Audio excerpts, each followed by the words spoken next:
Yes, again, alright mga minamahal. Alicia nyo, nagbabalik muli para sa ating panibagong video. So, sinasabi ko na nga ba nagsisimula na yung kanilang recruitment Kaya pala, oo, kung naalala ninyo, di ba yung December, meron akong kinontent sa inyo na meron sa aking nag-o-offer ng 70,000, oo, monthly. Tapos merong allowance na 30K, tapos free condo, oo. Dito nga po kapag ako daw po ay maging maka-doots. So ang gagawin ko lang daw po ay ipagtatanggol si Digong, tapos gagamitin ng aking social media platform para pabanguhin, linisin ang image ni Digong. So alam niyo yan offer yan sa akin ng isa nating kaibigan na nandoon, doon sa kabila, oo. So kung ako naman yung tatanungin, syempre, yun yung pinaglalaban nila, yan yung political will nila, yan yung narrative nila. Wala namang problema. Pero ang tanong, paano ko ipagtatanggol ang taong matagal ng sira? Di ba nagigets ninyo mga minamahal? Paano ko ipagtatanggol ang taong mahirap ipaglaban? Paano ko ipagtatanggol ang taong napakaraming issue tapos sukdulan ng mga ebidensya sa kanya? Paano ko ipagtatanggol yun? 'Di ba? Maganda naman yung offer, pero hindi ako pumayag kasi alam naman ninyo na meron tayong prinsipyo, 'di ba? So, nginitian ko lang siya tapos sabi ko, message you later. Gumana na lang ako sa kanya. Tapos, umuwi kami ng, yeah, okay lang kasi nag-meet kami sa Okada. Meron kaming picture-picture, 'di ba? So, hindi ko na lang sabihin kung sino yung vlogger na yun, pero nagre-recruit sila. And now, napagtanto ko na, ay, kaya pala. Kasi kailangan nila ng madaming content creators, madaming taga-spread ng kanilang narratives. Kailangan nila. Kasi tingnan ninyo meron daw pong di umanong magaganap na one-time, big-time rally. Ngayon, tumunog yung pangalan ni Chavez Singson. Oo, kasi siya na mismo naggaling sa kanyang bibig na halina't mga kabataan, mag-rally kayo. Oo, kasi gusto niyo ng transparency, 'di ba? Massive na yung corruption dito. Ini-reveal na nga ni Chavez Singson na si PBBM daw po at si Martin Romualdez ang pinaka-utak, pinaka-ulo, pinaka-mastermind dito nga po sa flood control anomalies. Parang sinasabi ni Chavez Singson, sobra na to. Tama na yan, hindi na to nakakabuti. Itigil na to. Kaya mga kabataan, halina. Mag-rally kayo. Dapat yung mga kabataan kasama dito. Kaya naman pala meron ng mga recruitment ng December pa lang. Kasi ito na pala yung plano. Oo.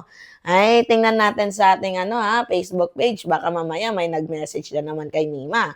Diba? May nagre-recruit. Oo. Actually, nung mga nakaraang days, meron naman, pero mga dami account Mas maganda sana yung magme-message sa'yo, yung talagang legit na account. Kasi kung mga dami account lang, pwedeng gawa-gawa lang din yan ng kalaban. Kasi, last week, may nag-message din sa akin, this upcoming February, nakaitim daw lahat. So, hindi naman din daw ako mamumukaan. So, kinuha ko ng 25,000 per hour. So, kung mag-stay ako ng 2 hours doon, di 50K din yun, malaki din yun.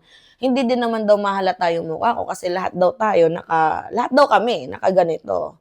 Kumbaga, hindi maririnig yung boses pero yung mukha hindi mamumukaan. So, ang aims lang noon is maghakot ako, oo, ng mga taong posibleng pumunta doon. Yun yung goal. Kumbaga, syempre influencer ako, 'di ba? Kailangan ko makapaghakot ng mga tao doon. At ano yung tingin ninyo, tanga ako? Para sundin? Para maniwala, oo, sa mga karakas ninyo? Sa dami account na nag-message sa akin yan, na masasabi ko lang, ulul. Hindi ako sasama sa inyo. Kahit gaano pa man kalaki ang ibayad nyo, hindi ako sasama sa inyo. Dahil hindi naman ako bayaran. 'Di ba, mga minamahal? Alright, panoodin muna natin 'tong sinabi ni Lolo Chavit. Hinihikayat tayong mga kabataan, mga minamahal. Kaming mga kabataan. Siyempre kaming mga kabataan, kami yung mga malalakas diyan. So, kami yung pinupunterya.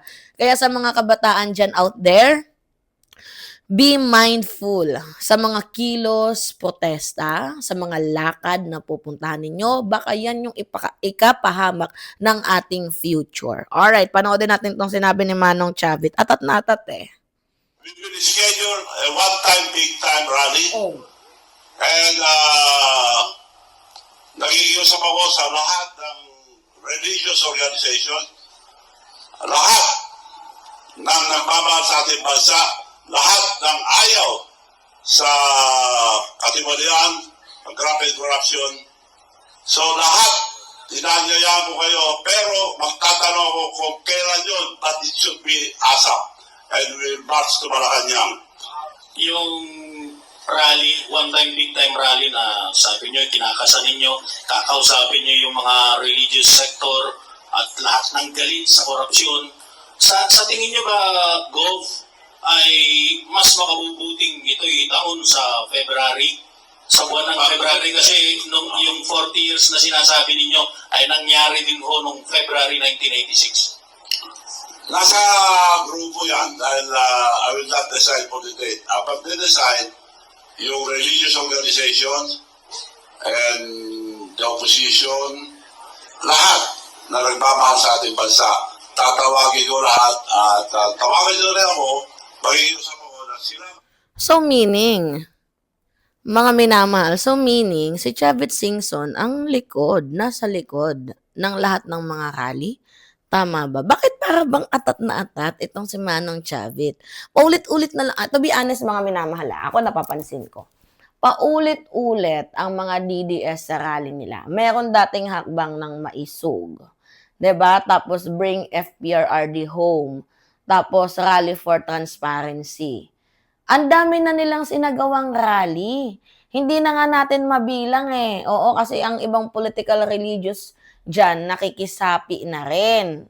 Katulad ng INC, Rally for Transparency, tapos malalaman natin, tinitira pala doon si President Bongbong Marcos. So, tama ba yun? 'Di ba? So, paulit-ulit yung kanilang nagagawang rally, wala din namang nagaganap. Nagsasayang lang kayo ng pondo. 'Di ba kung yung pondo, itinulong nyo na lang sana sa mga Pilipinong naghihirap, 'di ba? Sa mga Pilipinong walang makapitan, 'di ba? Lalo pat dumarating ang Pasko.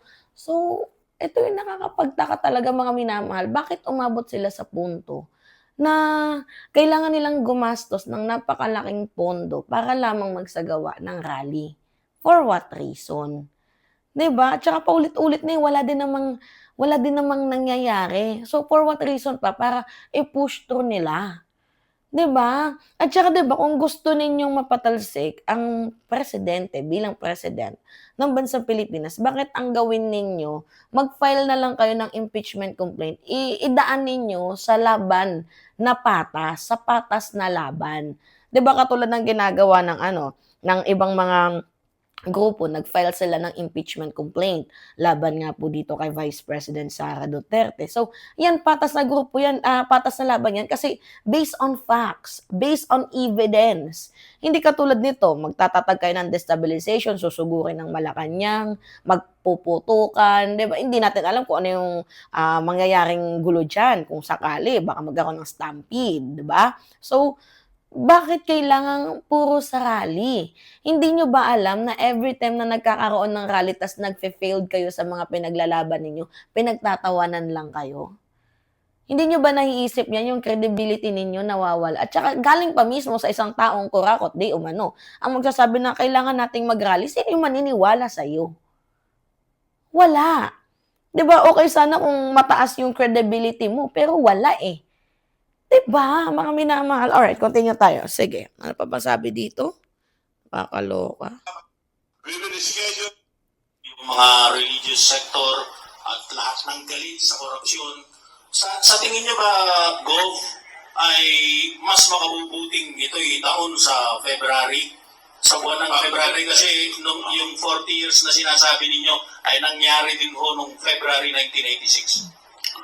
Nasa grupo yan dahil I will not decide for the date. Pag decide yung religious organizations and the opposition, lahat na nagmamahal sa ating bansa, tatawagin ko lahat at tawagin nyo rin ako, mag-iusap ako na sila mag-decide ang date. I would prepare yung kabataan ang magsabi ng date para kasi dapat kasama kabataan dito dahil ninakaw na ang future ng kabataan. And I remember very well yung sinabi ng national hero natin. Sa dami ng sinulat, isa lang ang ano ko sa utak ko. Ang kabataan, ang kinabukasan ng ating bansa. Yun ang sabi nung Uy, totoo yan, ang kabataan ng pag-asa ng bayan. Kaya hindi kami sasama sa mga ganyang klaseng pang personal na interest na rally. So for what reason para sumama kami? Para mapahamak din ang aming future? No, hindi kami susuporta sa isang korap na public servant, 'di ba? Public servant nga, 'di ba? Meant to serve the country. Pero ano yung ginagawa ng mga public servant na iba, kinukurakot ang pera ng taong bayan. Hindi maipaliwanag kung saan napunta ang confidential funds. Tapos ang daming mga hinihinging budget tapos hindi rin naman naliliquidate ng maayos. So for what reason pa para sumama kami sa ganyang klaseng pagtitipon kung ang ending lang din naman nito kapakanan namin, future namin ang masisira. Alright, continue. Sal. So, nangyayari ko mga kabataan, huwag kayo matakot. Future niya ito, hindi po sa amin. Para sa inyo po ito. Kung gusto nyo patuloy na ganito, nasa inyo yan. Pero kung ayaw nyo, tumayo kayo, huwag kayo matakot, dahil future nyo ito. Pero kung sakaling makausap po ninyo lahat ng mga religious sector, at ang sabihin ho nila sa inyo ay, ikaw na daw bang magdesisyon? Prefer po ba ninyo yung date na February din? Maganda rin, para malamig tayo February. Maganda yung February. At nasasabay din doon sa 40 years. Anyway, wala din namang sense nung sinabi ni ni Chavez Singson, mga minamahal. Pero isa lang yung napapansin ko, paulit-ulit yung kanilang script. Paulit-ulit yung kanilang mga sinisigaw na, malawak yung korupsyon, kesyo walang ginagawa ang gobyerno, kesyo kailangan na daw umalis sa pwesto ni President Bongbong Marcos. Pero eto paulit-ulit ko lang din tanong, sa paulit-ulit ninyong rally, may nakuha ba kayo? Nakapag-boost ba yan ng ego ninyo? Kasi hindi naman talaga lahat ng nangyayaring rally ay para sa bayan. May mga rally talaga na for personal interest, for their ambition, 'di ba? So, may mga rally na para lang sa kapangyarihan, interest ng mga politiko, 'di ba? Dahil mayroon silang hindi nakuha na hindi sila napagbigyan kaya nagkakaganito yung nila, yung butchi nila.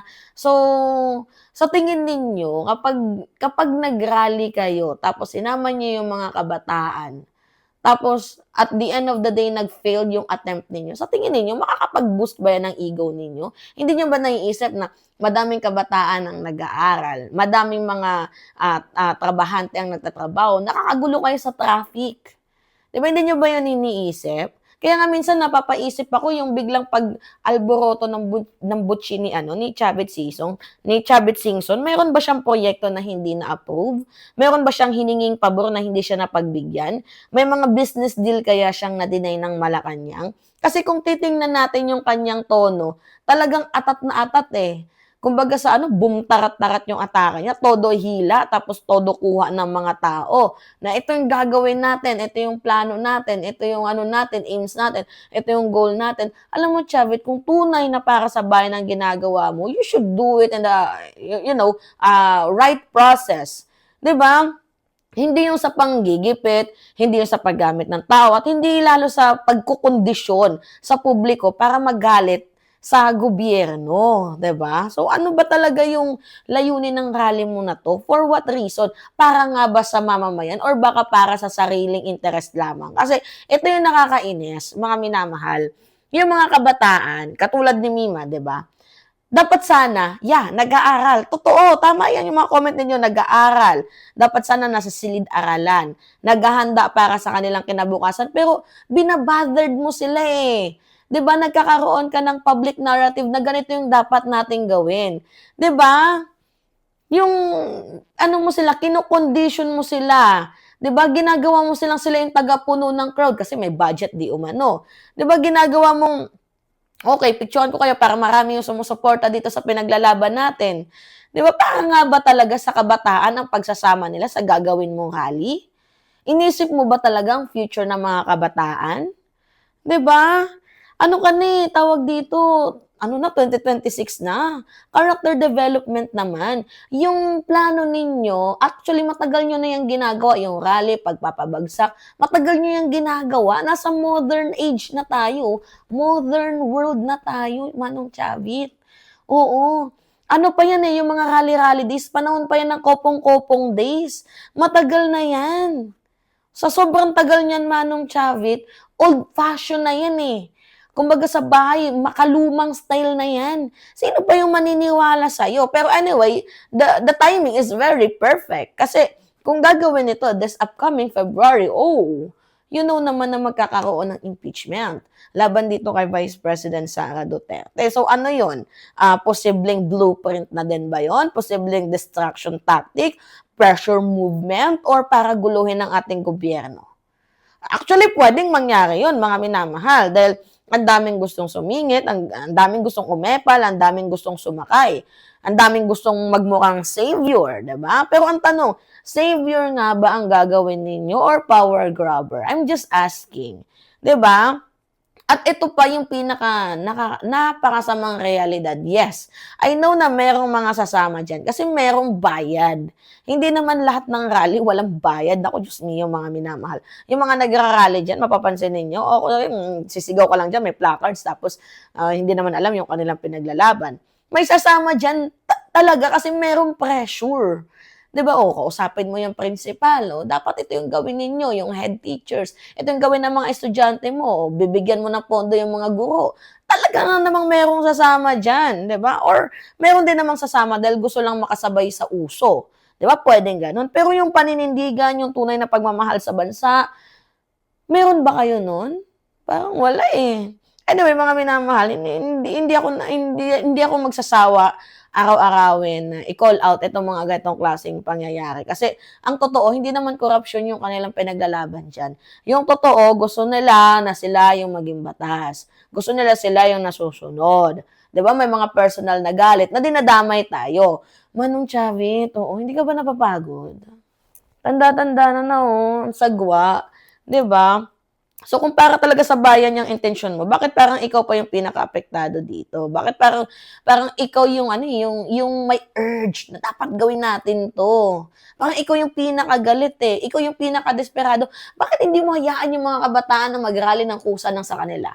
Hindi yung sasama ka, yung magi-influence ka. Kasi ang lumalabas dito parang ikaw yung desperado Hindi mo ba nakikita yun sa sarili mo? Alam niyo, mga minamahal, sa dami ng napagdaanan sana ni Manong Chavit, sana natuto na siya. 'Di ba? Ang Pilipinas hindi laruan. Ang Pilipinas hindi yan yung tropa mo na pwede mong utusan pag mag-rally ka. Hindi ganun, hindi dapat ganun Parang napaka-unfair mo naman ng tingin mo sa mga kabataan na kaya mong bayaran ang kanilang pagkatao. Diyos mio. Alright, kayo ano masasabi nyo dito, mga minamahal? Ay, tulog muna ako.